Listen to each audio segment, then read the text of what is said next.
Já era.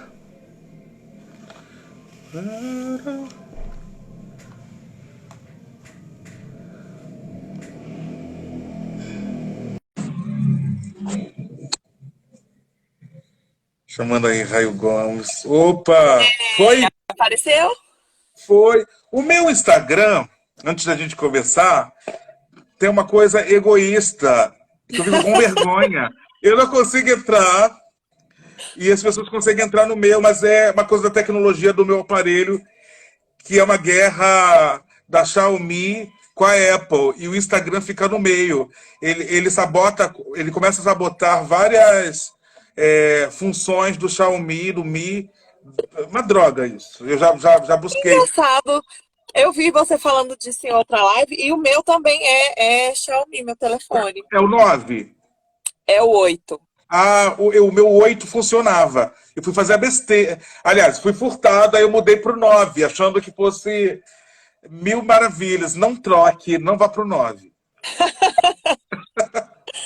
Tá certo. Desculpa, deixa eu pedir desculpa a você, Raio, desculpa a todo mundo. Estava marcado para as 4, e aí estava entregando cestas, e eu tenho que entender esse tempo, que é estranho, do real, do virtual misturado com o real, porque às vezes o virtual leva um tempo, por exemplo, uma reunião, se você fala numa reunião concreta, no real, que vai durar uma hora, vai. No virtual, às vezes, dura duas, três. Aí você, eu vou entregar sexta, achando que fosse dar tempo, não sei o que e tal. Aí chega, ainda tem. A Clara ainda me sacaneia. Desculpa, Raio Gomes. Sem A live é problema. sua. Você faz o que você quiser. Tá certo. Gente, boa tarde. Hoje a gente está aqui tendo essa alegria de conversar com o Rodrigo França, ator, diretor, escritor e mais uma série de coisas. A gente só sabe fazer um monte de coisa, né, Rodrigo? Nunca é uma coisa só, né? É engraçado que. Engraçado não, já falo engraçado a maneira de dizer. Embora seja um país que critique, condene quem muito faz muita coisa, né, na história do país, é muito difícil as pessoas assumirem que faz 300 mil coisas. Mas é muito característico do nosso povo, né? A mulher negra ela faz 30 mil coisas, o homem negro faz 30 mil coisas, porque você tem que apostar em 30 mil coisas, vai que dê certo uma, né?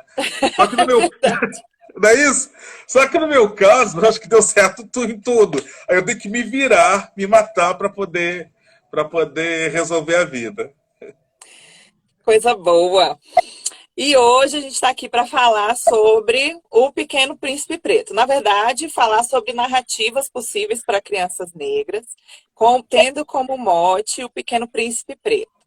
O Pequeno Príncipe Preto é um livro infantil que o Rodrigo lançou esse ano, né, Rodrigo? E Sim. aí já está aí estourado o sucesso. Se você não tem, não conhece, compre. Tá na Amazon, tá em um monte de outros lugares aí. Isso, aqui também. E hoje a gente vai conversar um pouco sobre essas narrativas. E aí eu queria começar te perguntando, Rodrigo, de onde veio essa vontade de escrever O Pequeno Príncipe Preto? Então, é um espetáculo que ficou em cartaz quase 2 anos, numa média de público de 60 mil pessoas. A gente chegou a bater o recorde de público do Teatro Municipal de São Paulo. E aí, esse espetáculo ele vem de uma demanda do ator Júnior Dantas, que era o protagonista. Quando ele tinha 8 anos, ele queria fazer o príncipe na escola e a professora disse que ele não poderia fazer porque ele era negro e não existiam príncipes negros. E aí ele trouxe isso até a vida adulta, foi quando ele me procurou, e aí eu escrevi essa história e dirigi esse espetáculo, que é um sucesso, depois da quarentena, possivelmente a gente até volte com ele. Só que, por mais que seja um sucesso, o teatro não chega para todo mundo. Mesmo que seja um preço razoável, até mesmo de graça, ainda se construiu uma, uma armadura do teatro como algo burguês, aristocrático, que não é para todo mundo, etc. Fora que, por mais que o teatro seja de graça, tem uma locomoção, tem uma relação de passagem, né? Teatro infantil ele é caro porque normalmente são muitas crianças, mas adulto, e a criança gosta de ver algo e gosta de consumir. Não é uma tarefa muito fácil. E aí é uma mensagem que eu acho fundamental para crianças e adultos, depois a gente vai falar sobre isso. E eu comecei a procurar editoras, porque eu acho o livro mais democrático. Porque ele pode estar numa livraria, ele pode estar numa biblioteca pública, ele pode ser presenteado, ele pode ser distribuído, fica para a eternidade, você lê, você passa. Eu mesmo tenho um hábito, isso aqui é no escritório, mas esses livros são necessários para pesquisa, para estudo. Mas dentro da minha casa, eu não tenho biblioteca, eu já tive isso, mas o livro deve ser livre, né? O livro deve ser passado. Eu nem empresto mais livros, eu dou. E aí eu falei assim, vou procurar editoras para que essa mensagem chegue para mais pessoas, ou sendo crianças e adultos. Foi quando a Nova Fronteira, que é o selo que eu participo, a Nova Fronteira foi abrir os braços e falou assim, a gente quer. Eu procurei outras editoras, o que eu vou falar não é queixismo, não, é só uma ação política. Eu sempre vou procurar primeiro os meus, mas eu entendo que, por mais que a editora seja uma editora negra, né, a máquina não é nossa. A máquina, a gráfica ainda não é nossa, né? Então tem pessoas na fila, né? Tem pessoas na fila, até porque eu recebo muito essa demanda, poxa, Rodrigo, você poderia ter favorecido uma editora negra, tal. Eu até procurei algumas, mas tudo bem, eu acho que ao mesmo tempo a gente deve potencializar essas editoras negras, essas livrarias negras, porque tem muita gente, principalmente muitas mulheres negras, que vão para eventos vendendo livros. A gente deve favorecer os nossos, mas ao mesmo tempo fazer com que essas grandes também tenham atenção e a gente que está nas grandes abrir espaço para outras pessoas poderem publicar seus livros. A gente está aí escrevendo há séculos nesse país, mas o que falta aí é publicação, né? Ainda temos milhares de textos engavetados. Certo, verdade. É uma realidade que tudo que envolve o mercado a gente ainda precisa andar mais alguns passos, né? Rodrigo, lendo aqui em casa o Pequeno Príncipe Preto, que foi assim, sucesso total, Malik, meu filho. Até te mandei, né, a mensagem dele. Que é lindo, nossa, que é lindo. Se apaixonou, e aí eu também me apaixonei pela forma, né, pelo caminhar da história, e com muita simplicidade toca em coisas profundas. Eu chorei no final do livro. Eu também, eu não posso. Ó, Zezé Barbosa, grande atriz, tá aí Gente, na que nossa live. maravilha! Que luxo, né?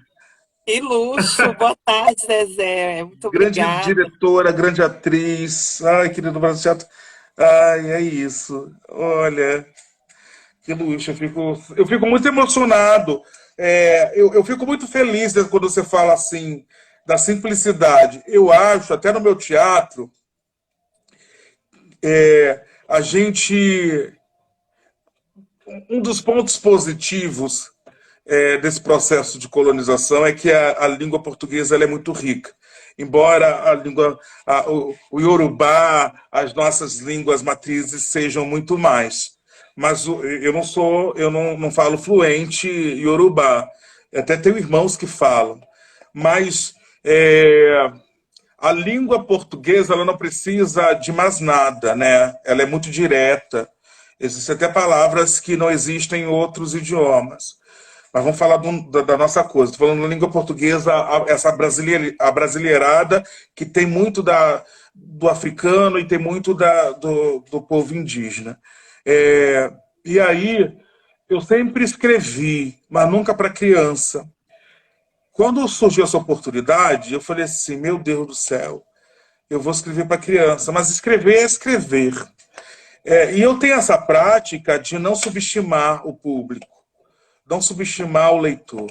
Eu lembro, quando eu era diretor de escola, a gente tinha uma prática de não dispensar o aluno quando havia falta de professor por algum motivo. A gente remanejava e, às vezes, eu era obrigado a ir para a sala de aula. E eu sou professor de Ciências Sociais e Filosofia.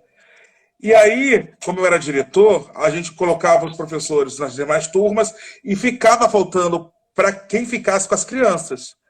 E eu falava, eu fico. Então você vai dar aula de quê? Ué, de filosofia. E eu dava aula de filosofia, eu estou falando para criança de 8 a 10 anos. E aí as pessoas falam assim, como é que você consegue? Eu falei assim, gente, filosofia é reflexão. E o livro é muito disso, né? Ele não dá muito pronto, ele coloca a gente para refletir. Então, essa prática que eu tenho da filosofia e que eu tenho uma experiência para criança, eu levo para minha escrita, sabe? É uma escrita que eu falo que é para crianças de 0 a 120 anos. E eu tenho uma resposta muito positiva. Quando era espetáculo somente, eu via muito a seguinte frase que hoje eu escuto a partir do livro. Se eu tivesse lido ou assistido o espetáculo quando eu era criança, talvez metade dos meus problemas, a metade não existiria. Então tá nisso, eu acho que eu toco em pontos que são fundamentais para mim, e como eu tenho uma lógica que é povo, vai tocar nos meus, nas minhas, sabe? Então acho que está nisso. E eu sou uma pessoa, graças aos deuses, que não tem vergonha de me emocionar. Então essa emoção vai para a escrita, sabe? Tem muita gente que fala, eu não consigo virar uma página sem chorar. E não é um choro de tristeza, de agonia, é que toca no coração, toca na alma, né? Tem até uma frase, e essa frase, quem me ensinou foi o Lázaro Ramos, no sentido da palavra afeto, né? Que é afetar o outro. Então isso é muito meu. Então vai na escrita. Tem gente que vai assistir meus espetáculos e falam, gente, eu não posso assistir o espetáculo do Rodrigo porque eu só choro. E por mais que seja comédia. Então tá nisso, sabe? Eu acho que a gente tem que tocar na alma. Rodrigo, como que era o Rodrigo criança? Herê? O Rodrigo Herê, nesse sentido, assim. A gente que te observa vê muito uma energia ainda, assim, muito como se essa criança ainda tivesse muito presente, Tá, né? imagina, eu sou um crianção. Eu sou um crianção e amo tudo que. Se você me deixar num parque, me esqueça lá. Me esqueça que eu não vou cansar. Parque, circo. Eu acho que está muito nisso. Eu era uma criança, e daqui a pouco minha mãe está aí na live. Eu era uma criança muito adulta. E não por exigência dos pais. Eu era uma criança muito adulta, muito adulta. Eu achava tudo um saco, assim. Mas eu não externava. Eu achava internamente. Sabe? Aquelas brincadeiras que eu falava assim, ai, gente. Eu lembro que eu devia ter. Eu tenho uma memória quando eu tinha 1 ano, 2 anos, você acredita? Acredito. Eu tenho uma de flashes. Eu lembro, eu não vou saber a idade, mas é bem característico da minha geração e talvez dessa até agora, que no Dia das Mães se pintava tábua de carne. Essa coisa hegemônica de achar que a mulher tem que receber tudo de cozinha. Então eu Aham. recebia, e aí tinha uma pintura, eu lembro que as crianças faziam uma pintura com o dedo meio abstrata. Um amigo meu, ó, o Vanderlei Você que me é o conhece mesmo desde os há 14 anos. ele me conhece há 29 anos. E aí tinha uma pintura meio abstrata, e eu olhava assim, e eu falava assim, eu não sei fazer isso não. E eu já ia para uma figura mais figurativa, um desenho mais figurativo, mais concreto. Eu lembro, e minha mãe deve ter isso até hoje, antigamente era retrato 3x4 em PB, de eu amplificar o desenho numa folha 4 em giz, sabe?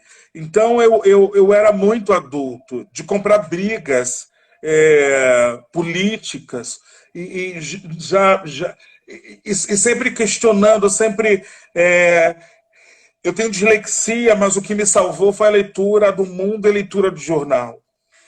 Eu sei hoje que meu pai, que não está mais aqui presente, e era um pai preto, muito presente, e é importante a gente frisar para a gente não ficar só na narrativa que não existe pai preto presente.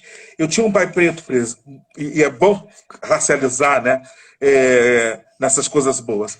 Eu tinha um pai preto muito presente e que ele lia, assinava um jornal por semana e no final de semana eram 3 jornais. E eu sinto hoje, na época não, que ele fazia isso porque eu gostava de discutir coisas, discutir política. E hoje eu sei que essa estrutura toda que ele criava em assinar era para me estimular a leitura, já que eu tinha muita dificuldade na leitura e na escrita, né? E hoje eu escrevo, hoje eu sou cientista social. E era o máximo, respondendo quem é esse Herê Rodrigo, que o meu pai e minha mãe nunca me chamaram de burros. E, e eu era uma criança que tirava 0,25 em matemática. E festejava porque eu tinha acertado meia questão. E meus pais me chamavam de intelectual. Liga não, você é intelectual.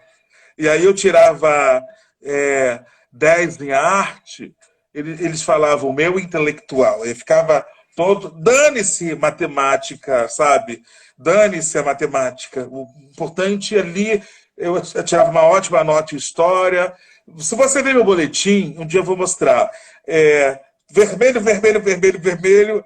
Arte, azul, azul, azul, azul, história, azul, azul, azul, geografia, azul, azul, azul, português, azul, física, vermelho, vermelho, vermelho, vermelho. Então, eu tive uma família que oportunizou muito essa criança. Eu já com 9, 10 anos, eu estava na oficina de arte, na oficina de arte Maria Tereza Vieira, sendo discípulo dela, e ela é uma das percursoras da arte e educação no Brasil. E não era uma turma de crianças, era uma turma de adultos. E eu, o único herê ali no meio, ouvindo tudo, debatendo tudo, e já fazendo exposição. Eu, com 9, 10 anos, já fazendo exposição coletiva, depois de fazer exposição individual. E fazendo cerâmica, fazendo escultura pedra-sabão, fazendo pintura impressionista, fazendo desenho modelo vivo, já tendo contato, sabe, com o corpo, que é algo extraordinário. E aquela criança meio adolescente vendo pessoas peladas e desenhando, sabe? Esse foi meu universo. E eu acho que eu trago muito do Rodrigo criança por causa disso. Eu não fui muito criança nessa época, mas por característica, não por obrigação de algo nesse sentido. Me corta que eu falo muito. O livro traz um desenvolvimento, eu não quero dar spoiler, tá? Mas assim, um desenvolvimento muito pautado aí na questão da memória, na questão da ancestralidade, e tem uma personagem muito importante que é a Baobá, né? Que inclusive aqui em casa gerou também um rebuliço, porque eu tenho um baobá tatuado nas costas, né? E Ai! aí o Malik, quando viu, falou: mãe, tem a baobá, que não sei o quê, enfim. E aí, que é um elemento, o baobá, um elemento muito simbólico para a gente que é de tradição de matriz africana. E eu queria que você falasse um pouco sobre essa construção dessa personagem que conduz um pouco, né, a história. Então, eu era uma criança de terreiro. Em cima disso tudo, eu era uma criança de terreiro. Porque papai era o Gã do candomblé. Mamãe de uma família católica, hoje mamãe é do candomblé, mas mamãe era católica, apostólica romana, praticante da renovação carismática de bater palma. Hoje, hoje é uma mulher do candomblé. E aí a gente sempre, lá em casa, a gente sempre teve essa coisa do meio, né? Do meio não. Dessa coisa do catolicismo e do candomblé, o papai era muito tradicional do candomblé. O papai já não está aqui. E, aliás, a família, né? Para você ter uma noção, o meu avô, eu falo muito pouco sobre isso, mas meu avô foi do barco de mãe menininha do Cantuá. Olha, É. mas essa coisa do catolicismo era porque justamente a gente era de escola de freira e tinha que frequentar. E a gente já não gostava muito, era difícil acordar domingo para poder ir para a missa cedo. A gente queria ir no batuque, aí chegava à noite e ia para o batuque. E eram crianças amando, né? Então eu fui muito criança do candomblé. E lá em casa, por exemplo, nós somos 4 irmãos, né? Eu sou trigêmeo e 2 anos depois nasceu o Bruno no mesmo dia e mês. Então os 4 fazem aniversário no mesmo dia. Nelson, Fábio, eu, Rodrigo e o Bruno. E mais meu pai. Eram 5 homens em casa, mais a minha mãe, mais a minha avó. 5 homens e 2 mulheres. E a energia, hoje eu entendo, porque a nossa energia de povo preto era uma energia muito matriarcal. Então, por mais que eu escreva sobre um menino, a presença feminina ela vai estar muito presente. Por exemplo, por mais que o Adalberto ele escreveu, o Adalberto Neto escreveu o Boró Masculinidades Negras, mas quem assiste, ele vê a presença das mulheres muito forte. Então, a energia feminina na minha casa, ela é muito presente, então ela vai estar muito na minha escrita.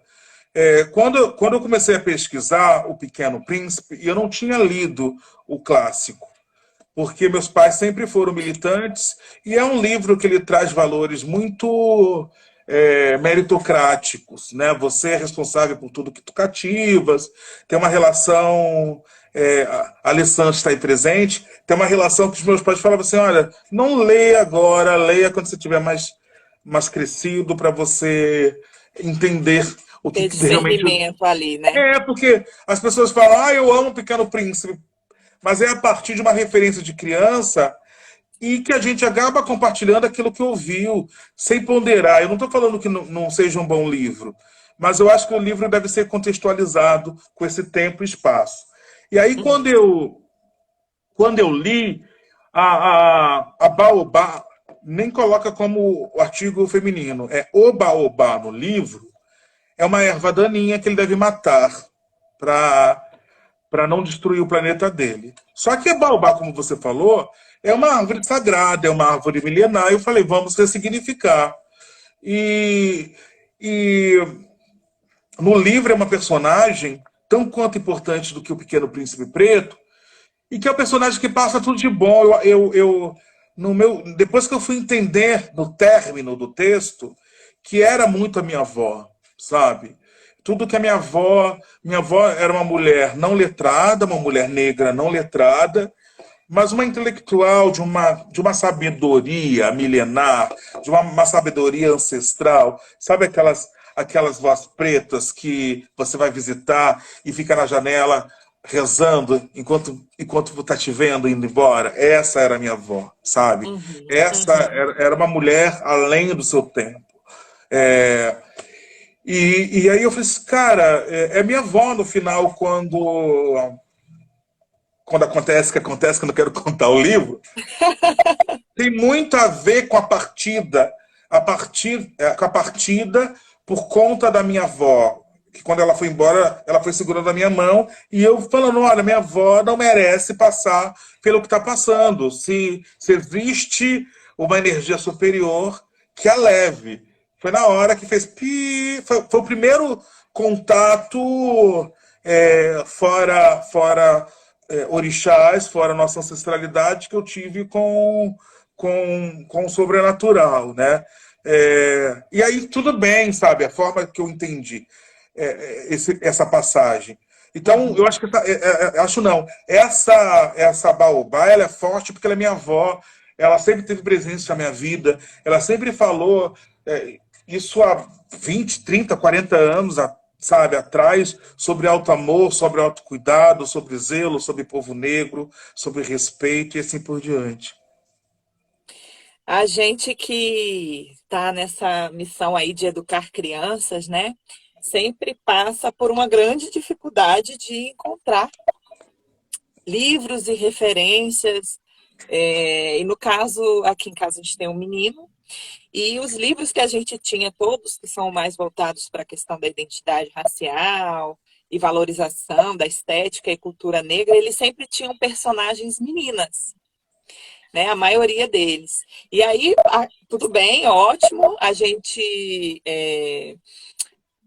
lia e trabalhava tanto a questão do cabelo, quanto a questão de não dar uma educação sexista, só baseada em valores ditos masculinos, né? Então, enfim, as personagens femininas sempre foram bem-vindas. Mas senti uma falta imensa de personagens meninos com os quais fosse possível o Malik se identificar, né? Assim, se enxergar, ter essa questão de olhar e dizer, eu posso ser dessa maneira. E aí, nesse sentido, o seu livro veio assim, na hora quando eu vi, vai lançar, eu já comprei na pré-estreia, fiquei esperando, lançou para chegar aqui, foi uma maravilha quando a gente recebeu, né?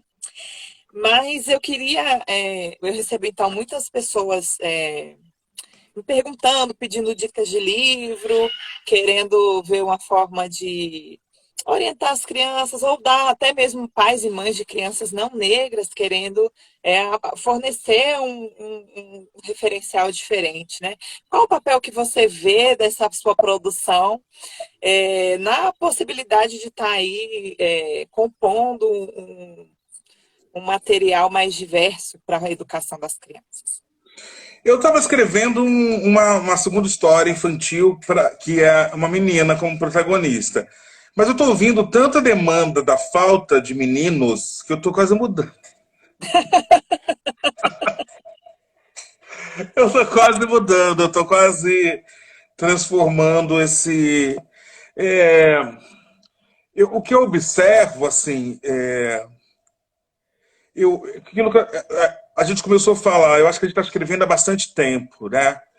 Eu não estou inventando a roda, tem muita gente com texto engavetado, ou gente publicando sem grandes editoras, etc.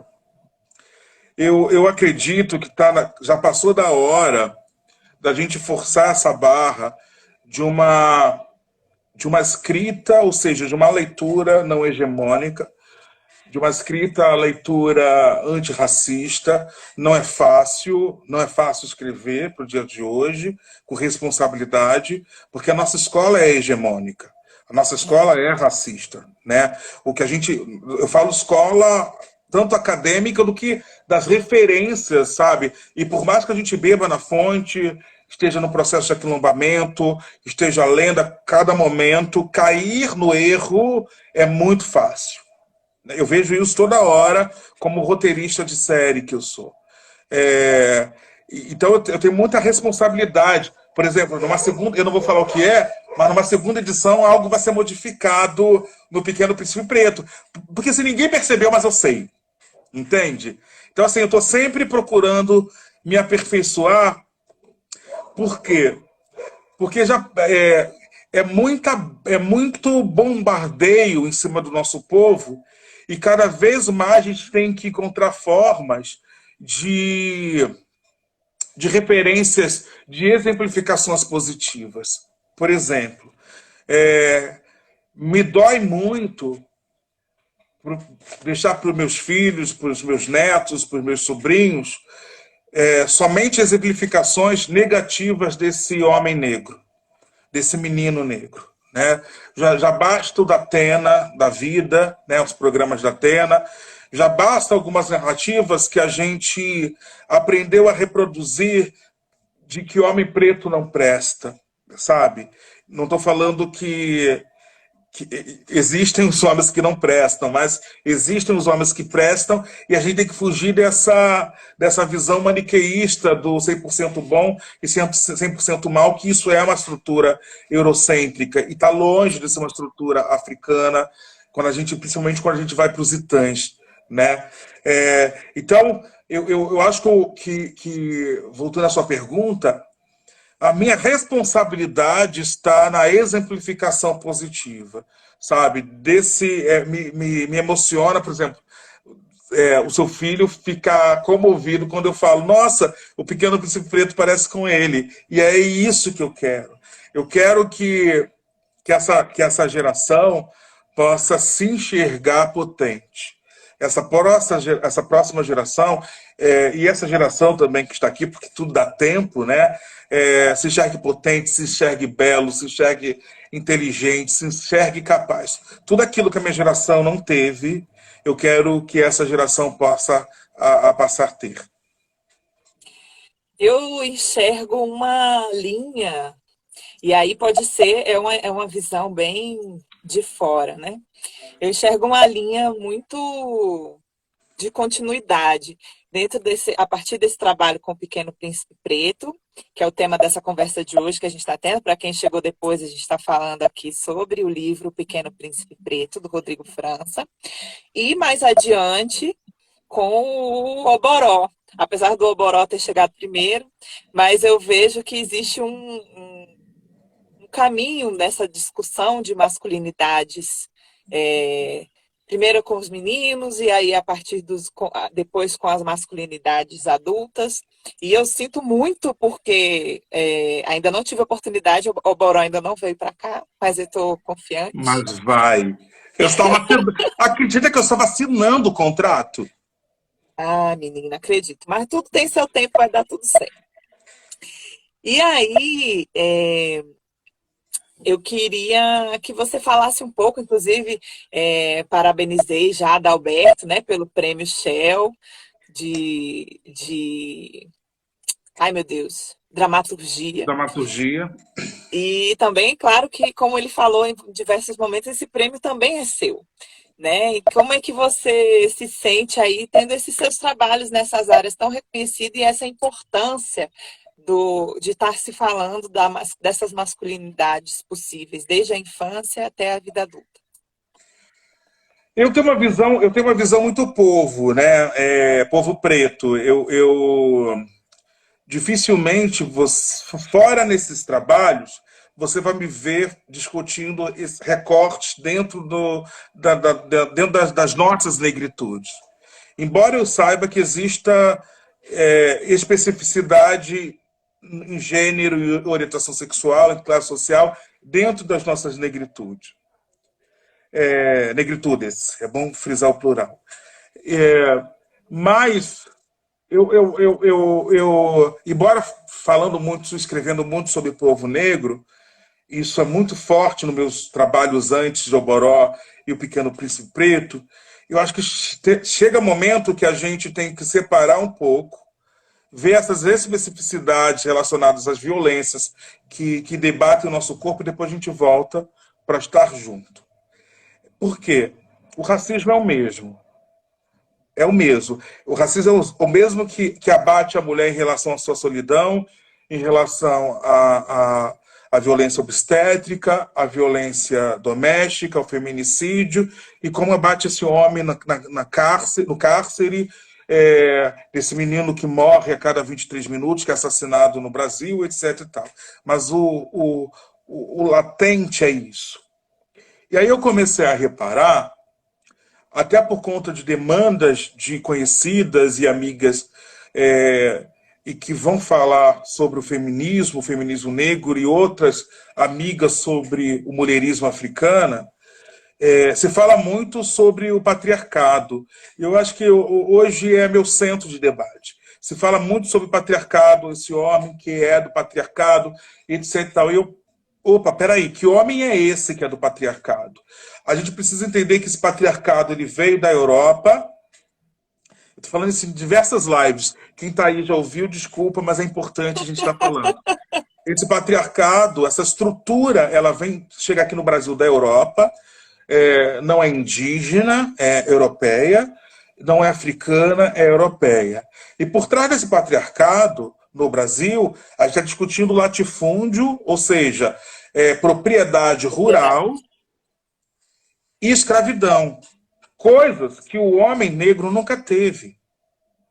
Então é preciso reforçar para essa garotada e para esse homem negro que é adulto, que a gente é usado a partir desse patriarcado. A gente não é dono desse patriarcado, a gente reproduz, a gente é usado por esse patriarcado.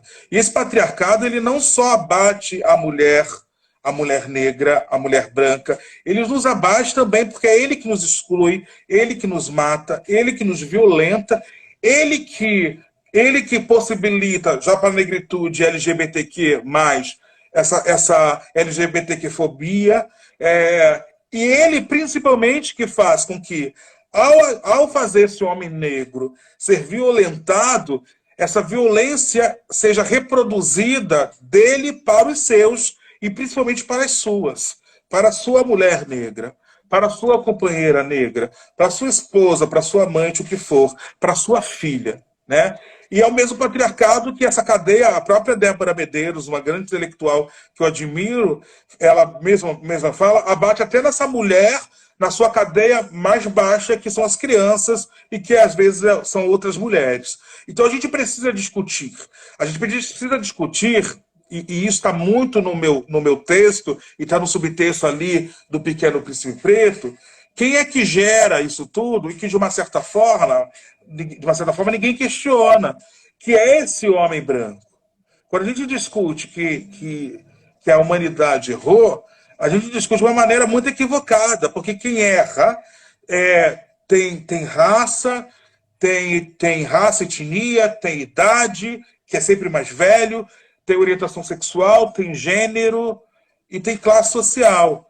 Dos grandes exemplos foi ontem, o show de horror, né? De um homem branco, rico, de meia idade, simulando a sua inocência e pedindo para sair, e depois lá, sei lá, dezenas de homens brancos e um negro, e uma, não sei se ela se lê negra, e uma mulher também negra, ali assistindo aquele show de horrores, a partir de uma configuração que nos mata, que nos exclui, e que ninguém questiona sobre isso, sabe? Então, a minha necessidade de falar para esse menino negro, para esse homem negro, é justamente isso. Não seja usado. E a forma de não ser usado é o processo de descolonização, é o processo de voltar para casa, voltar para os quilombos, voltar para os terreiros, voltar para as nossas literaturas, voltar para a nossa escuta, sabe? Tem tanta gente discutindo isso em vídeo, sabe? Essa geração de jovens agora não pode dizer, tem muita gente séria no YouTube e sem visualização. Isso que me dói. Enquanto você vai ter lá a branquitude com milhões de seguidores, você tem lá pessoas discutindo sobre povo, sobre o crescimento do nosso povo, com, sei lá, 300, 500 seguidores. Para ter uma noção, com toda a visibilidade que eu tenho 600 e poucos mil seguidores. A visibilidade que eu tenho era para ter, que eu garantia a partir de um programa, e pela necessidade que eu tenho de debate, era para ter milhões. Como você, como a própria Maíra Azevedo, a Tia Má. É um absurdo a Tia Má tá, sei lá, quantos meses, talvez anos, numa TV aberta, debatendo no programa de audiência, ter lá, sei lá, 500 mil seguidores. Sim. É um absurdo. E isso é importante falar, e isso está no meu trabalho, nesse processo de vamos abrir os olhos, vamos buscar essa descolonização que ela é necessária. Isso fala também de um lugar de o que gera curtidas, o que gera engajamento, o que gera seguidores. E quando a gente está falando sobre esses temas, a gente está falando sobre incômodos e sobre coisas que, para serem mudadas, precisam de ação, né? E aí eu queria, retomando e nesse fio dessa meada, quando a gente fala sobre literatura infantil, a gente também está falando de pessoas que vão mediar essa leitura. Né? A maioria das crianças não vai sentar, pegar o livro sozinha, ler, chegar às suas próprias conclusões e pronto, acabou. Então, existe também esse processo de que, embora o público sejam crianças, há também uma formação de ledores, né? Das pessoas que lerão para esses leitores pequenininhos, né? Então, a gente tem um debate o pessoal da educação tem um debate importante, né, dos professores e professoras sobre essas questões. E aí a gente entra quando a gente está falando que esses intermediários, essas pessoas que vão mediar essas leituras, muitas vezes são pessoas brancas, são pessoas que vêm de outras realidades, com pouca sensibilidade a esses temas. Então, eu queria que você também trouxesse um pouco disso sobre essa mediação dessa leitura, né? Sobre como isso pode tocar também e sensibilizar os adultos que leem para suas crianças. Então, quando eu escrevi tanto o espetáculo, tanto o livro, eu não escrevi facilitando, até para ter essa mediação, porque eu sei que a criança pergunta, o que é ancestralidade? Né? E há necessidade dessa divisão, sabe? Dessa troca de conhecimento. Por exemplo, e eu apanho muito às vezes. Falo assim, nossa, é uma linguagem muito difícil. No livro, a Juliana Barbosa Pereira, que fez a ilustração maravilhosa, ela dá para ver aí? Ela tem uma parte que fala sobre ancestralidade e ela traduziu dessa maneira, né? No espetáculo, era assim, o Pequeno Príncipe Preto fala, antes de mim veio meu pai, veio minha mãe, veio minha avó, veio meu bisavô, veio o rei, vieram reis e rainhas. E aí era uma parte linda, porque tinha música ao vivo, tocava em cello, Sonho Meu, de Dona Ivone Lara, e começava a projetar em animação, também feito pela Juliana Barbosa Pereira, Pixinguinha, Dona Ivone Lara, Ruth de Souza, Machado de Assis, assim, mais 30 personalidades negras, e as pessoas falavam assim, você é louco, a criança não vai entender. Assim, gente, tem um responsável do lado. E aí era lindo, porque assim, era um segundo espetáculo, porque eu vi o Júnior Dantas em cena e via a plateia, e era impressionante as crianças falando, pai, mãe, tio, o que for, né, que estava ali do lado, são os reis e rainhas? Para mim é o suficiente.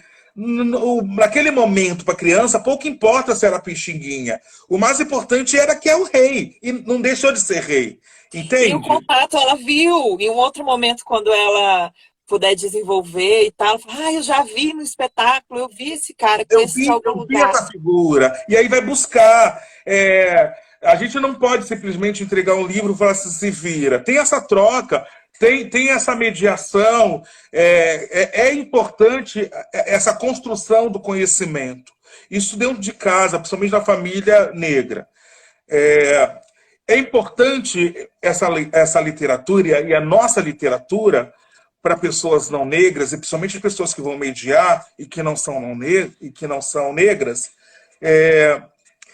O racismo estabelece numa questão de superioridade de cultura e inferioridade de cultura.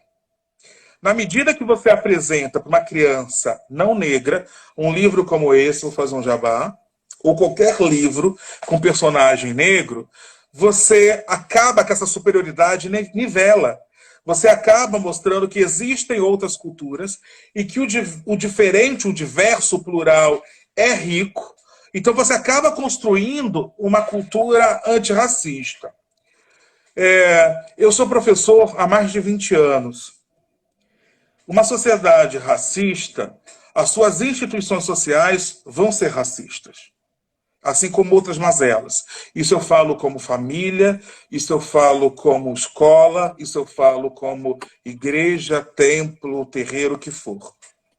Isso eu estou falando no geral, e é óbvio Sim. que existem aí famílias, instituições religiosas, pessoas que vão trabalhar para subverter essa lógica. Mas a lógica as instituições seguem o que a sociedade é. Então, sem bater nos meus colegas professores e professoras, a escola do Brasil, ela tem uma estrutura racista. Eu posso dizer os horrores que eu já ouvi em diversas reuniões, em diversos conselhos de classe. Então, quando... E é engraçado que muitas vezes esse educador, essa educadora se coloca aí de uma maneira ultrapassando ou superior a qualquer possibilidade dessas mazelas existentes, como o próprio racismo, machismo, misoginia, assim por diante. Se lê muito errado, né? Se constrói muito errado a partir de narrativas hegemônicas, narrativas da branquitude. É impossível você ler e não ser tocado, mesmo que você não seja negro ou negra. Assim como outras pessoas, outros colegas, outros irmãos que escrevem a partir de mãos negras, né? E é importante esse reforço. É importante buscar essa literatura. É importante pedir socorro. Não dá mais, em pleno 2021, como se fazia lá nos anos 70, 80, na minha geração, trabalhar o cabelo da negritude com o bombril. Não dá para fazer esse reforço racista. Não dá. Não dá para falar eu não sabia. Tem diversos educadoras, tem diversos educadores aí escrevendo, publicando, tem diversos livros. Não dá para você corroborar com racismo existente em sala de aula ou até fechar os olhos para músicas, né, apelidos e não saber mediar. Eu Você sabe acredito. que, desculpa te Ah, interromper, é não, pode porque falar. você sabe que quando eu vejo nesses espetáculos, nesses livros, essa questão dos personagens, dos protagonistas negros, eu sempre me lembro muito de um episódio que eu vivi na infância. Apesar de eu ter sido, a partir dos 11 anos de idade, uma menina de candomblé, antes disso eu frequentava igreja evangélica, eu tenho uma parte da minha família que é evangélica. E aí, naqueles acampamentos e tudo, eu participei uma vez, tinha sempre peças de teatro. E eu era sempre a menina preta, que era a que não conhecia Jesus, a que era do demônio, a que gostava das coisas erradas, a que era sempre essa figura. Então, eu acho que isso também chama a atenção para que os professores, os líderes religiosos, quem trabalha com pessoas, esteja aí atento para não estar reproduzindo esses estereótipos. E aí eu costumo sempre dizer uma coisa. Está me ouvindo? Estou te ouvindo. Eu costumo sempre dizer uma coisa. As pessoas gostam de se dizer muito antirracistas, que estão combatendo preconceito, eu não tenho preconceito. Se esse ser antirracista não te causa dor, não te faz sofrer, não te faz repensar, não te causa um incômodo mesmo, você está fazendo errado. Você não está.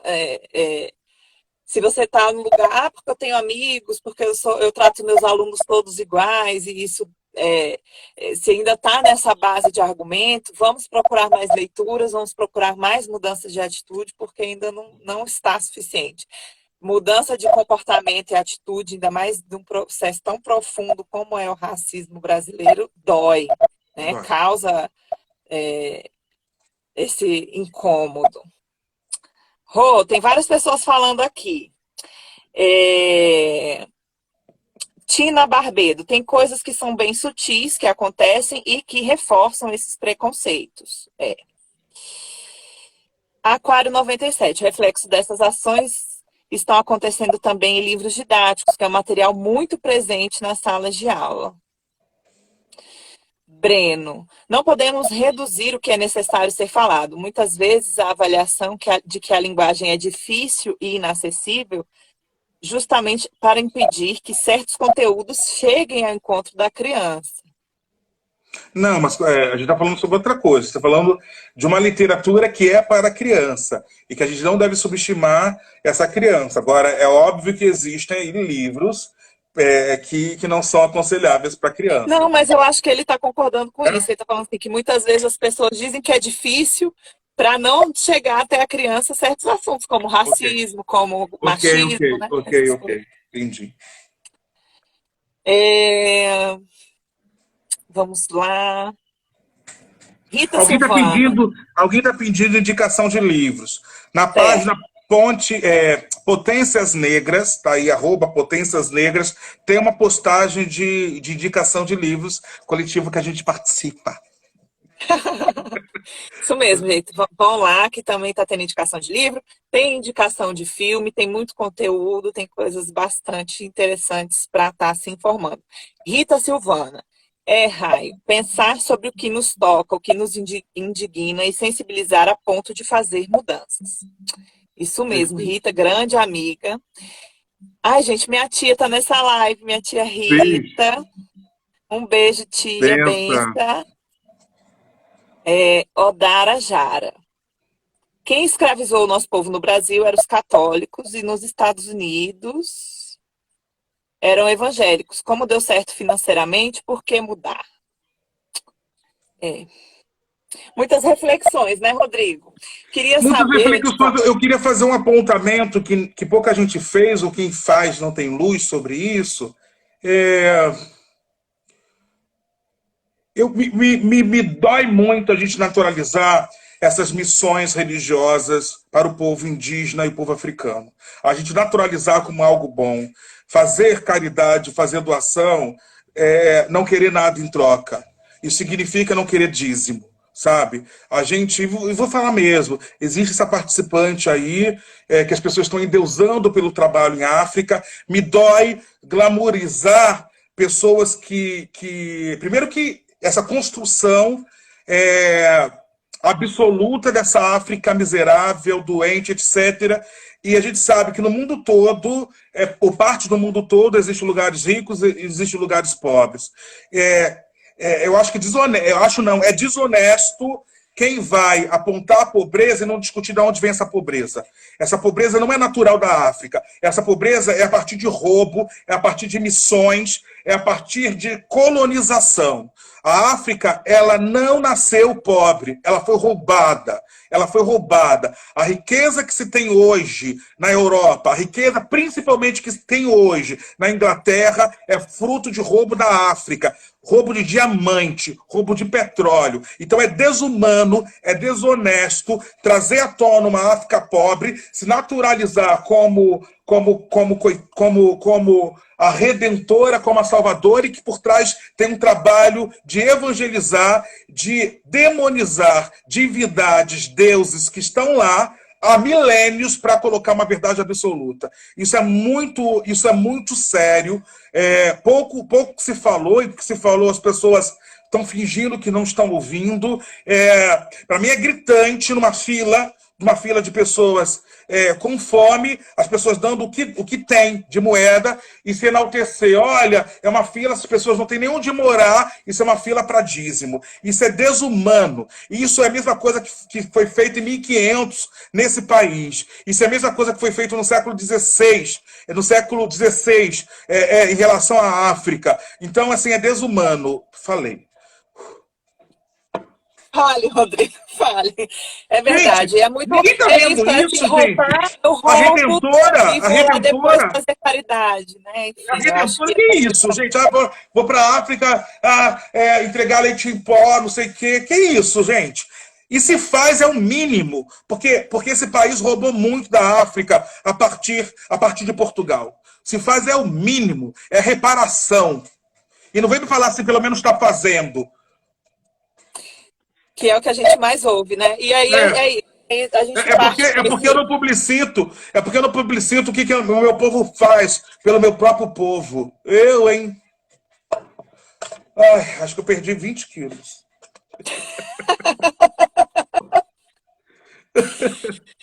Ai, e aí, Rodrigo, como é que tá esse momento, essa conjuntura que a gente está vivendo agora?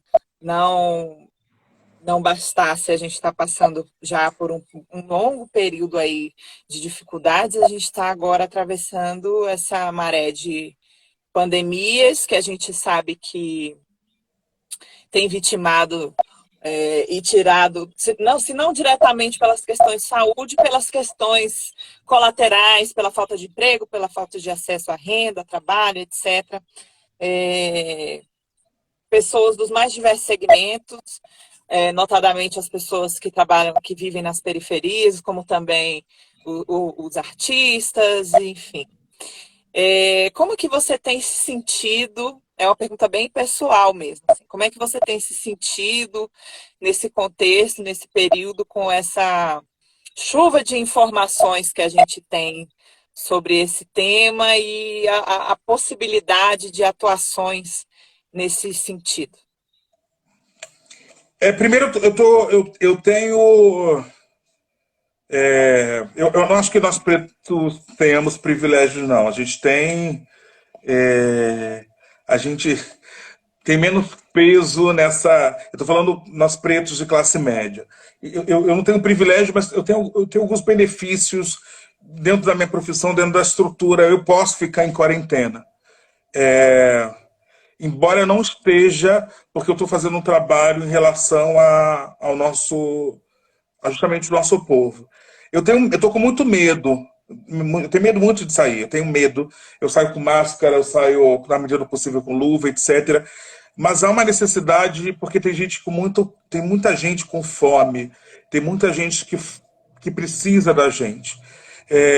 Ao mesmo tempo que a gente deve cobrar esse Estado que é um projeto genocida, e é esse projeto, quando esse presidente da República fala tem que acabar essa quarentena, vamos trabalhar, ele não está falando para a classe média que pode estar em home office. Ele está falando para os meus irmãos, para minhas irmãs que não têm home office e estão ali na prestação de serviço mais subalterno. Essa gente que tem que morrer na cabeça desse presidente da República. Mas a gente precisa fazer algo, né? Ao mesmo tempo cobrar que políticas públicas sejam feitas, mas a fome ela é urgente. Milhões de pessoas voltaram para a fome, para a linha da fome. Né? Isso é um projeto de governo, isso é um projeto de parte do país.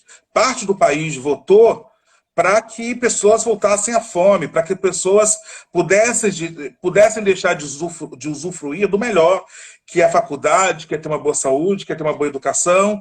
Não acho que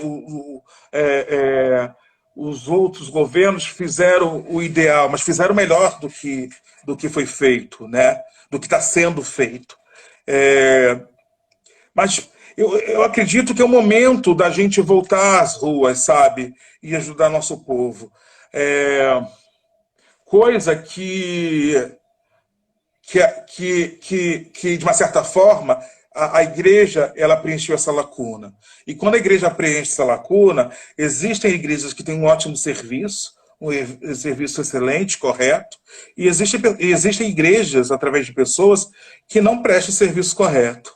A partir desse exemplo que eu dei antes. E eu acho que a gente está pegando essa oportunidade de voltar para nosso chão de fábrica, de voltar para nossa comunidade. A quantidade de terreiros de candomblé, a quantidade de terreiros de umbanda que está se mobilizando e fazendo pela sua comunidade e que antes não podia fazer pelo domínio do Estado, pelo domínio do tráfico, do crime organizado, da milícia.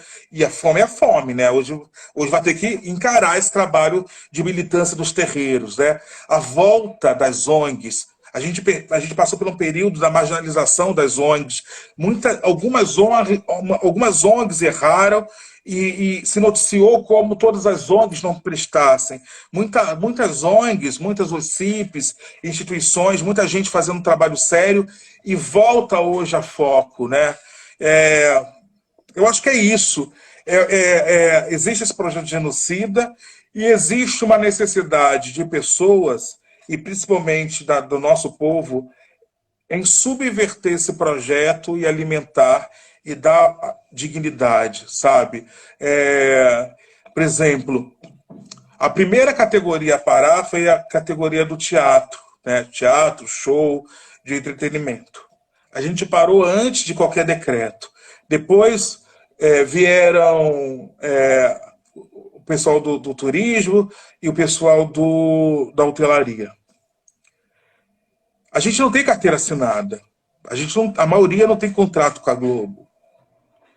Se ficar 3, 4 meses sem trabalho, tem fome aí. nós seremos a última categoria a voltar. Por N motivos. Principalmente, assim, por mais que o Estado, a OMS fale, olha, pode voltar para uma sala de teatro, vai ter uma sequela, as pessoas vão ter medo de estar no espaço fechado junto com as demais pessoas. Então, se a gente não se organizar, artistas pretos, artistas em geral, mas eu vou falar dos nossos, que são os nossos que mais pagam, mas pagam caro. Artistas pretos e pretas, técnicos e técnicas pretos e pretas vão sofrer, e porque já estão sofrendo. Então, ao mesmo tempo, a gente deve cobrar ao Estado, a gente deve cobrar a secretária de Cultura, Regina Duarte, sabe? Tem dinheiro para isso, que é dinheiro de fomento. A gente deve cobrar, ao mesmo tempo, a gente deve se organizar e ter muita atenção. Ter muita atenção a essas pessoas que, nesse momento, já estão passando fome. E, principalmente, quando acabar essa tempestade toda, a gente precisa reaquecer o teatro negro, que já estava muito aquecido. Eu acredito, Rodrigo, que o nosso tempo está a qualquer momento aí vai Já ser. passamos uma hora. Como tá a partir da minha live, eles estão me dando 3, 4 horas. Ah, então ótimo. Então eu vou. Vou ficar aqui. Então eu vou aqui. A voa, voa, voa. Eu queria saber de ambos sobre a importância do processo de contação de histórias e a potência dentro de comunidades negras, comunidades de terreiro e povos originários. Isso é nosso, né? A contação de história é indígena e é africana, né? Quando a gente vai falar da nossa cultura africana, a gente vai falar para os griots, né? Para as griots. Isso é nosso. E é importante frisar, homens, principalmente homens negros, vocês podem contar história, tá? Essa ideia de contação de história só para mulheres, não. Homens podem fazer, e homens negros fazendo, como as mulheres negras estão fazendo, estão honrando a nossa cultura ancestral, a nossa cultura de griot. Eu não sou muito de... o grande problema da minha contação de história, como eu sou diretor de teatro, que eu já quero fazer nevar, quero fazer chover, eu já quero criar. No último espetáculo que eu dirigi, O Amor como Revolução, chovia em cena, no palco, 1.000 litros d'água por sessão. Gente. Com piano de cauda em cena, assim. Eu sou isso. Então, Mas... Isso é básico, né, Rodrigo? Isso é básico, Oi? né? Isso é básico. Mas o que eu quero falar é que não precisa disso tudo.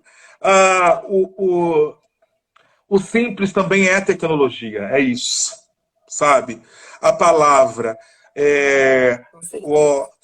a estrutura da contação de história é a palavra, é a verdade, é a fé cênica, é você acreditar em tudo aquilo que você está lendo ou falando.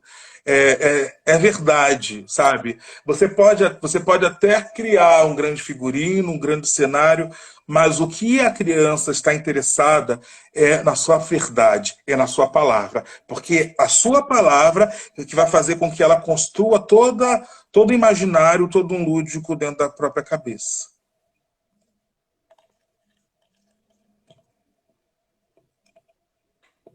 Silêncio. Travou aqui. Ah, não. Calma.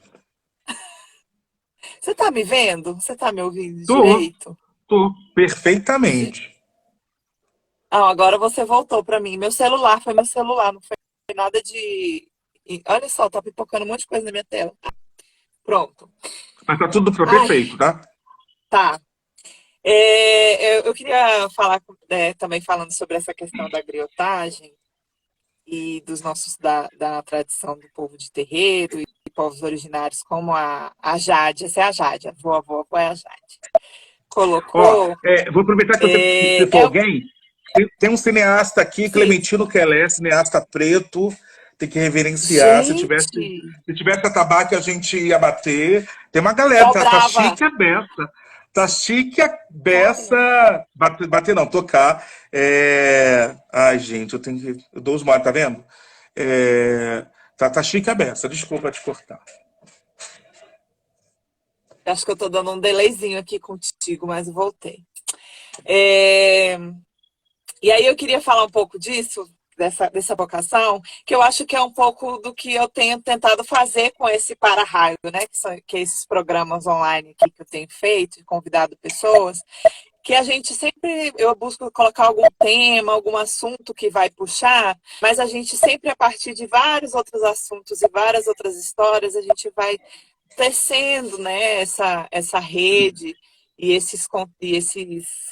essas construções dessas narrativas e essas histórias, que sempre eu tenho recebido muito retorno das pessoas de como essas histórias têm algo que eu vi na live, tal coisa que tal pessoa falou nessa live, nesse assunto, modificou minha percepção ou serviu para eu resolver outros problemas e outras questões. Eu acho que isso não é mais do que uma contação de histórias, né? Assim, apesar de aqui não ter tanto esse fator lúdico como a gente conhece e como é tradicionalmente, eu acho que também faz parte desse nosso processo de reinventar os fazeres e de ir se adaptando aos momentos e trazendo ancestralidade e continuidade, tecnologias e futuro para essas nossas falas aqui.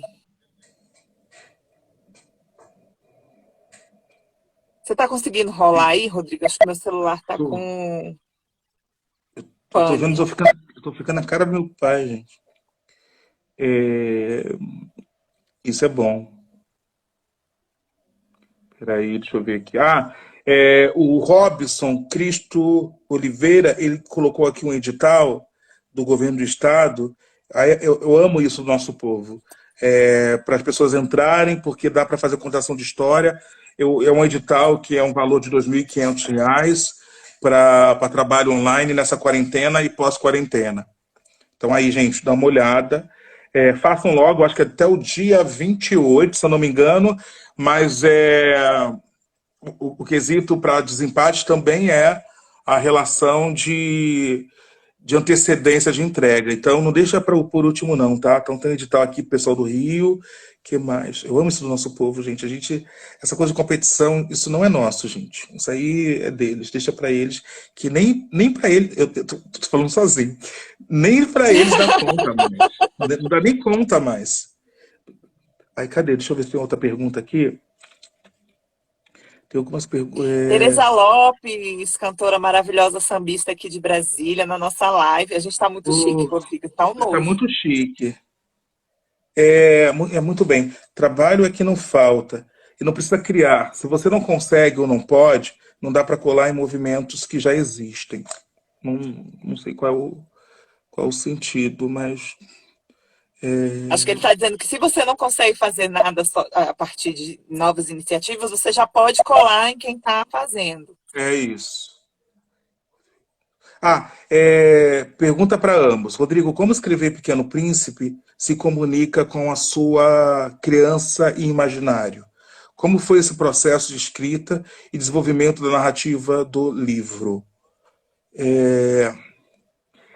Primeiro se comunica com a minha criança, porque é tudo que eu ouvi de melhor quando era criança, da minha avó e da minha mãe. O meu processo de escrita é sempre ouvindo o meu povo. Existe uma página no Facebook chamada Ponte para Pretos, para Pretas. E aí, por exemplo, eu joguei lá. O que é necessário? Como é que é? O que seria necessário? O que é necessário para uma criança ouvir para que ela cresça um adulto fortalecido? Era essa pergunta, mais ou menos. E aí a gente colocou jazz, samba, bossa nova e tal. Mas mas muita gente trouxe conceito e palavras e que batiam com tudo que eu acreditava e que eu ouvi. Então eu comecei a partir disso, né? O que esses pais, essas mães, esses avós, o que essa gente precisa ter de instrumento, de mecanismo, para poder passar na hora da leitura para a criança que tem em casa ou na escola. E aí eu sigo uma forma muito tradicional, que eles falam que é uma forma hollywoodiana ou uma forma shakespeariana de escrita e que tudo nosso foi roubado, né? Então, a forma tradicional de escrita, a gente vai encontrar até, até nos nossos ditãs, né? Quando você vai escrever um roteiro, primeiro, segundo, terceiro ato, arco dramático, se o personagem vai ter um objetivo, tem que ter um objetivo, se ele vai conseguir ou não esse objetivo, e aí desencadeia. Então eu sigo essa forma tradicional de escrita, e que para mim não é uma forma tradicional de Hollywood, ou uma forma tradicional shakespeariana, ou sei lá o quê, é uma forma tradicional do nosso povo e que possivelmente também foi roubado. É verdade.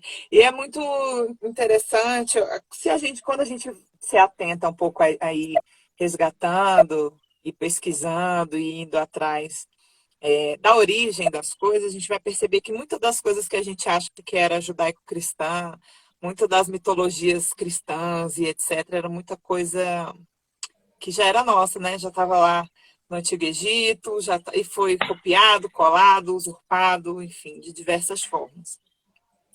Saindo um pouco, Rodrigo, aí do Pequeno Príncipe e passando para o Pequeno Príncipe Preto, gente, aqui esse livro maravilhoso, que é um dos temas da nossa live de hoje. Se vocês não compraram, procurem na Amazon. Malik tem selo Malik de aprovação, o livro, ele adora a história. Procurem. Mas, Rodrigo, saindo um pouco da... Posso só ler um negocinho rapidinho, antes de você mudar a pauta, virar a chave? Pode. Fabiano Alafim escreveu: em Londres, 2010, vi algo muito bom.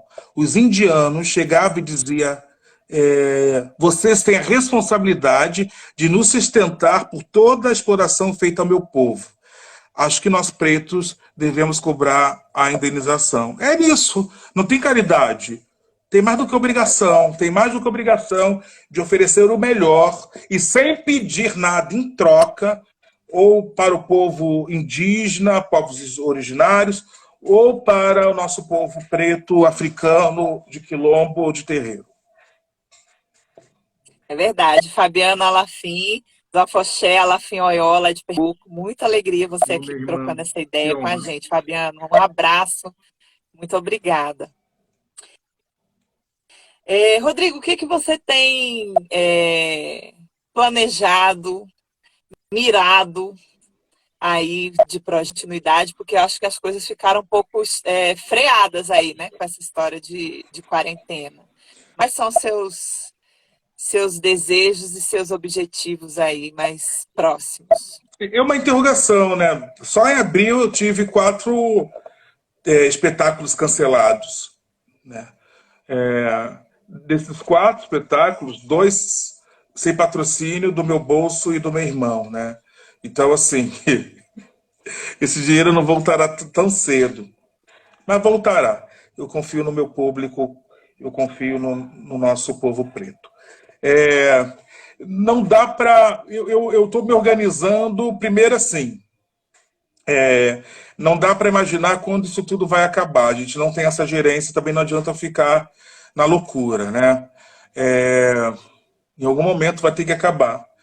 Creio eu que não vai ser para ontem. A coisa está muito séria e eu acho que a gente nem chegou no ápice do problema aqui no Brasil. E aí a gente começa a se organizar a partir das tecnologias. Eu estou aprendendo muito com essas lives. Potencializar esses editais, como o nosso irmão acabou falando, né? Tem editais abrindo. Hoje o meu projeto, por exemplo, eu sou um artista que sempre empreendeu, que sempre me produziu, e eu sei que tem muitos irmãos e irmãs que não sabem fazer, que vai ter edital e vai falar assim, cara, eu não sei fazer, não tenho essa cultura, etc. Por mais que esteja em necessidade. Então hoje no meu momento, eu não tenho braço para muita gente, mas eu, junto com o pessoal da minha produtora, com a Mary Damonde, com meu irmão Fábio França, por dia, a gente está preenchendo de 10 de 10 a 15 editais para artistas que não sabem fazer, que não tem essa disponibilidade. Isso eu falo na realidade do Rio de Janeiro, porque edital precisa de estudo, e eu só sei a partir dos editais do Rio de Janeiro. Não adianta eu falar assim, Rodrigo, tem edital em São Paulo, me ajuda? Eu estou falando isso, não é para enaltecer, não, é para servir de exemplo. Então, assim, você, até porque eu sei que tem gente fazendo isso em São Paulo, você que é artista, que sabe se produzir, que sabe se empreender, você que é produtora, que é produtor, é o momento de ensinar. Eu estou ouvindo tanta gente romantizar esse momento. Ai, é uma circunstância para a gente se transformar em melhor, etc. Não esperem acabar a quarentena. A gente tem que ser melhor agora. Então, o melhor agora é focar no coletivo. Então, meu projeto hoje é isso, que tem tomado um tempo. Essas lives, você sabe disso, tomam um tempo. Quando a gente vê, já acabou o dia. Entreguei um roteiro agora, junto com o Adalberto, um roteiro que tem muito a ver com o nosso coletivo Potências Negras, em cima de masculinidades negras. As pessoas falam assim, cadê, cadê? Vamos fazer! Mas é todo um processo, né? A gente vai errar, mas a gente tem que errar tentando acertar. Então, a escrita é muito delicada, a escrita tem que ser muito responsável. Então, eu acabei de entregar esse roteiro, eu estou escrevendo um roteiro para um filme, para um longa, entreguei um roteiro de uma série. Eu estou falando disso porque audiovisual não depende da gente em cena, né? Então Sim, entrega para a sim. produtora, embora a gente não saiba como os sets de filmagens vão funcionar, mas hoje eu estou muito no exercício da dramaturgia, do roteiro, né? Hoje eu não vou largar o teatro nunca. O meu objetivo foi cada vez mais abrir espaço para novas diretoras, principalmente novas diretoras negras, e depois diretores negros, abrir para o pessoal da escrita. E cada vez menos eu quero pegar texto para escrever. Estou escrevendo um musical agora para estrear ano que vem, um musical em São Paulo. Mas eu estou cansado, assim, não quero dar conta de tudo. E eu quero também abrir mercado. Eu não quero reproduzir o mercado da branquitude que se fecha. E cada vez eu estou estudando para escrever novela. Quero escrever novela e dirigir. Eu quero ser o primeiro abusado a escrever, não ao mesmo tempo, mas o que o cara faz? Ele escreveu a novela X e dirigiu a novela Y. Já tem convite que eu estou namorando. Eu quero entrar num set de filmagem pronto. Eu não quero, eu não quero nenhuma pegadinha assim. Que lente eu uso? Nenhum diretor de cinema ou de novela, o que for, precisa saber a lente que usa. Isso tem um diretor de fotografia. Mas a gente sabe que um preto, uma preta num set de filmagem vão fazer o possível e o impossível para provar que não é merecedor para estar naquele espaço. Então eu não vou dar essa abertura. Então eu já estou estudando também para isso. Maravilha, Rodrigo. E a gente está ansioso aqui. Se todo mundo tá do mesmo jeito que eu, já ficou com a orelha em pé aí com essa. Deixa eu falar uma coisa. A gente ainda não tem o nosso canal. Tem irmãos aí tentando e organizando isso para bem próximo de ter o nosso canal preto. Uhum. A minha entrada dentro daquele programa do BBB, eu não assistia, não porque não acho que é isso, eu não assistia porque eu trabalho à noite, porque eu trabalho com teatro. E trabalho de manhã porque eu estou ensaiando. Mas eu descobri que a gente precisa estar na cultura de massa, sabe? Onde a nossa maioria está. A maioria dos meus, a maioria não está na minha sala de teatro, mesmo lotada, não vai comprar todos os meus livros. A maioria está vendo novela, sabe? Então, a narrativa tem que ser nossa. Com certeza. E deixa eu te perguntar uma coisa, falando já que você citou BBB. Essa experiência de ficar confinado e etc., te ajudou de alguma forma a estar enfrentando esse momento agora de resguardo obrigatório que a gente está passando? Assim, ajudou. Posso falar uma coisa? Isso, Rodrigo, eu não estou falando de outros participantes. A experiência do Rodrigo. É melhor estar aqui fora. Eu tenho você, eu tenho, sabe? É, é uma prisão com liberdade. Lá é uma prisão. É óbvio que eu tenho escolha, qualquer um pode sair a qualquer momento, mas é uma prisão. Você fica à mercê do que o outro vai te dar, do que a produção vai te dar, sabe? Desde a comida até a bebida. É, eu aqui fora, mesmo em confinamento, eu vou ter contato com quem eu quero. Lá eu sou obrigado, inclusive, a ter contato com pessoas que eu nunca teria na vida, contato, e pessoas que eu vou questionar comportamentos, posturas e falas. Eu prefiro estar aqui fora. O que me ajudou aquela experiência com agora é saber que não adianta eu correr, sabe? Tudo tem seu tempo. Tudo vai ser tão lento e tão calma. Respira. Não é porque alguém conseguiu arrumar casa, fazer obra, escrever livro que você tem que conseguir. Com certeza, esse exercício de se permitir dar tempo, né, para as coisas. E nessa cobrança, porque parece que quando começou a quarentena, eu até entrei um pouco nessa vibe aqui. Ai, tem que tomar meia hora de sol, tem que fazer exercício, tem que comer tal horário, tem que fazer. Daqui a pouco eu falei, gente, olha só, tenha calma. Senão a gente acaba entrando, acelerando um processo de adoecimento aí que a gente não precisa, né? Não precisa. Mutale Congo falou aqui. Você é incrível, Rodrigo. Uma das coisas mais fascinantes que vi foi Oboró. Parabéns, você tem motivo. Obrigado, meu. Obrigado, meu irmão. Nós somos incríveis. Mutale Congo é um psicólogo negro que tem um trabalho de rodas de masculinidades negras aqui no Distrito Federal também, muito interessante, muito bacana. A gente está passando vivendo um momento bem fértil, né? Assim, de várias iniciativas, a internet, a gente tem aí o Roger Cipó falando várias coisas importantes, a gente tem Tiamar, a gente tem Rodrigo França, a gente tem Adalberto Neto, a gente tem uma série de pessoas que, claro, a gente vai citar, vai ser injusto, mas tem um monte de pessoas aí produzindo, pensando, falando e motivando a gente. Adoro o Rodrigo. Denise, adoro o Rodrigo. Sofri muito com o racismo na casa do BBB. As Você é pessoas. muito procurado falar sobre BBB, né, Rodrigo? As pessoas te Eu, não- acessam muito para falar sobre esse olha, assunto. eu tenho um acordo com a minha agente que ela fala assim: você não, acabou isso, virou a página.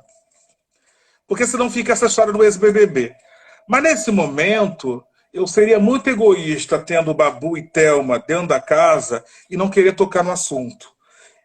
Todos os dois vítimas de racismo, né?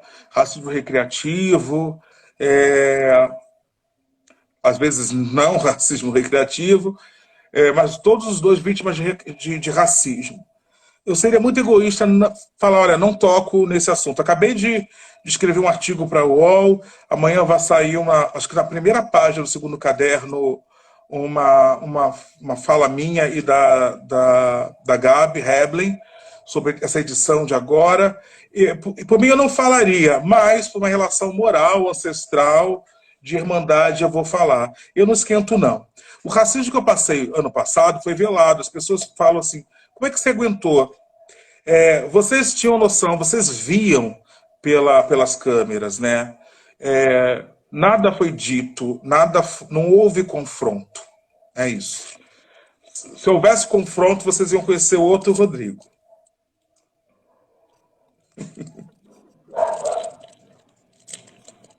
Eu quero te agradecer pelo seu tempo, pela sua disponibilidade, mesmo aí com os contratempos que teve de estar aqui participando, conversando, dividindo esse momento e essa produção tão linda. Eu quero te agradecer por ter escrito O Pequeno Príncipe Preto. É uma obra necessaríssima, maravilhosa. que já fez diferença em quem já leu e que com certeza vai fazer muito mais diferença, porque vai ainda ganhar o Brasil esse livro. E que você continue e traga cada vez mais coisas lindas. Muito agradecida. Você é uma pessoa importante, você é uma pessoa necessária, você é uma Somos, pessoa irmão, somos. querida. Somos. Ah, esqueci de falar. Eu estou a trancos e barrancos escrevendo mais um infantil, que eu acho que eu vou mudar de menina para botar para menino, por essa demanda, e escrevendo um manual para adolescentes, para jovens negros. Maravilha. Então vem mais Tá, é coisa isso. aí. Obrigado, obrigado. Desculpa aí. Gente, quero Desculpa o agradecer todo mundo atraso, também que pessoal. acompanhou Desculpa. a live.